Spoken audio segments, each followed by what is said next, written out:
The floorboards creaked. The candle went out. In that moment of darkness, Father Marcus felt a hand on his shoulder.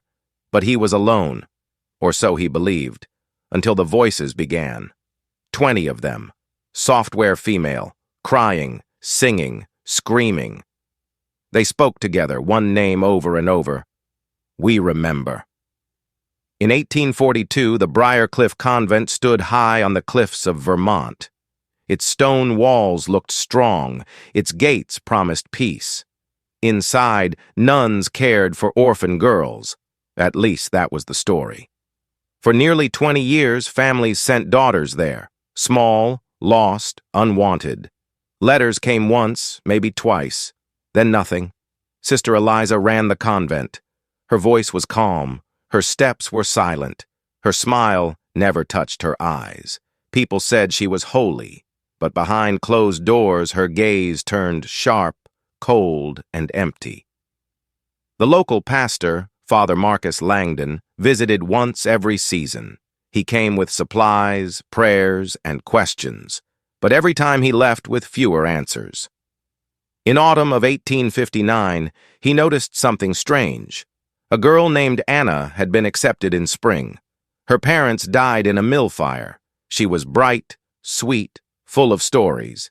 In his next visit, Anna was gone.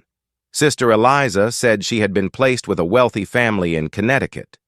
Marcus asked for an address. She smiled and replied, "They do not wish to be known."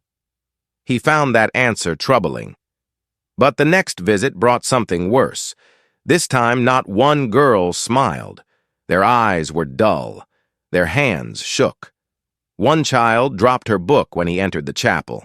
He picked it up, and inside, tucked between pages of scripture, was a message. 6 words, written in red pencil. They do not leave. Help us. That night, Marcus did not sleep. He walked the grounds. Wind howled over the cliffs. The moon shone weakly through black clouds. In the garden behind the convent, he found something half-buried. Soft cloth, tiny bones, and a cross made of iron.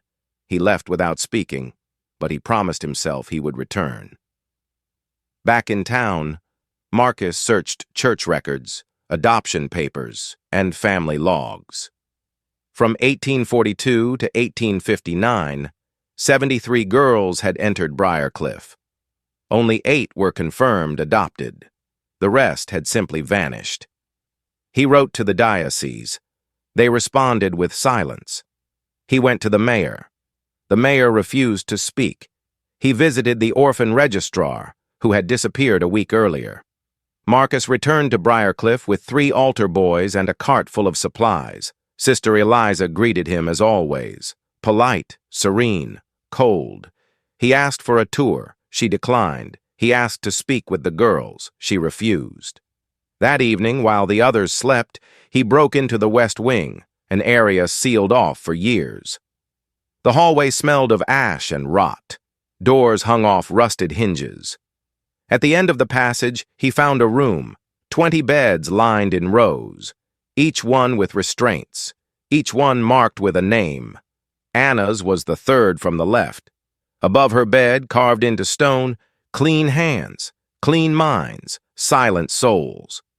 On a nearby table, he found journals, handwritten logs detailing behavior, punishments, obedience ratings. Each girl was graded, controlled, reshaped, and then discarded. He went deeper. Beneath the chapel, behind the altar, he discovered a trapdoor hidden beneath a rotting rug. Below was a tunnel lit only by faint candle stubs.